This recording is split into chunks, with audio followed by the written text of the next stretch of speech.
El título 4 trata de las pensiones públicas y llegamos, por tanto, a otro de los títulos clave de estos presupuestos generales del Estado, el título que afecta a los 9 millones de pensionistas que hay hoy en nuestro país, más sus familias, que en muchos casos dependen de ese único ingreso.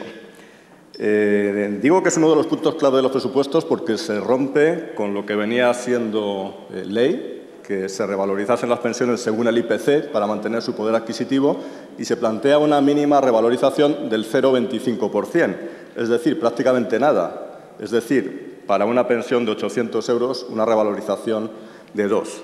Y esto se intenta justificar con que la inflación es coyunturalmente baja, y lo es precisamente por la debilidad de la demanda, por la debilidad de la economía. Pero no cabe esperar que se mantenga así. De hecho, las propias previsiones oficiales no lo esperan. En el programa de estabilidad del Reino de España se prevé para el 2014 una inflación del 1,5%.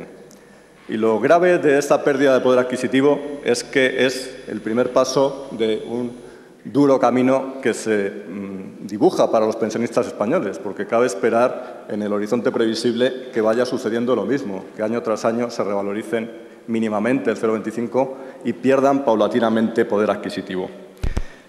Esto es especialmente grave porque va unido a cosas que a menudo se olvidan. Por ejemplo, que dentro del IPC hay componentes que afectan más a los jubilados y que están subiendo de forma especial. Estoy pensando, por ejemplo, en la electricidad, con unas subidas importantes, consecuencia de las reformas sucesivas del Gobierno y que repercute fuertemente en los pensionistas. También el Gobierno ha aplicado subidas de impuestos, como el IVA, que se ha triplicado en algunos productos, que gravan productos que ellos consumen de manera especial. Es decir, que su renta disponible está viéndose especialmente perjudicada. Y estamos hablando de unos pensionistas que no deberíamos olvidar que han cotizado para generar estos derechos. Es cierto que nuestro sistema de reparto hace que esas cotizaciones se hayan empleado en sostener la generación de sus padres y que ahora ellos dependan de la de sus hijos, pero ellos han cotizado para generar esos derechos, no tienen ya capacidad de reacción, están fuera del mercado de trabajo y no tienen ninguna capacidad de reacción, sus ingresos dependen solo de esa pensión. Se trata de pensiones a menudo modestas y, como decía antes, hay muchas decenas de miles de unidades familiares que dependen de ese único ingreso porque sus hijos, incluso sus nietos, están en paro. La medida también rompe, ya estamos acostumbrados, una importante promesa electoral del Partido Popular, que se comprometía en su programa electoral con el mantenimiento del poder adquisitivo de las pensiones. Nosotros creemos que es compatible una reforma más a largo plazo de las pensiones, las hemos planteado, numerosas enmiendas parciales a la reforma de las pensiones. Eso es compatible con el mantenimiento del poder adquisitivo para el año 2014, porque no hay que confundir una reforma estructural a largo plazo con una reforma de recorte presupuestario inmediato a corto plazo. Por eso nuestras enmiendas intentan mantener el poder adquisitivo de este colectivo. Y nos dirán, ¿de dónde sale el dinero? Pues querría recordar que el conjunto de nuestras enmiendas no aumentan el déficit público. Los mayores gastos se compensan o con otras disminuciones de gastos o con subidas de ingresos.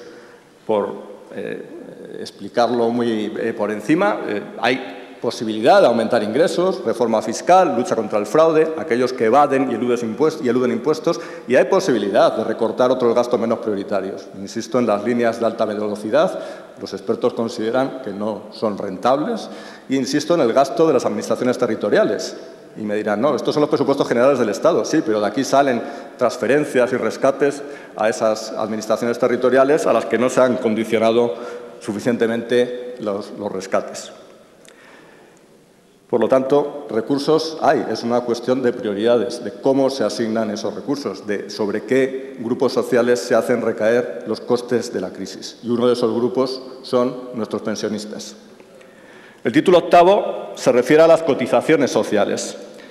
Nos preocupan las previsiones de ingresos, nos preocupa su posible incumplimiento y eso no se debe a un azar, no se debe a ninguna plaga bíblica, se debe de nuevo a sus propias políticas. La reforma laboral ha acelerado la destrucción de empleo, ha agudizado la precarización de ese empleo y ha provocado unas reducciones salariales y todo esto hace que caigan las bases de cotización. Caen las bases de cotización por menores empleos, porque los empleos que quedan son más precarios, más del 93% de los nuevos empleos son temporales y porque han aplicado una estrategia de devaluación salarial que hace que caigan las bases de cotización. Y eso amenaza las fuentes de ingresos sobre las que se sustenta el sistema. Creemos, como en el caso fiscal, que hay un mayor margen de lucha contra el fraude laboral si hubiese una voluntad más decidida y se asignasen más recursos.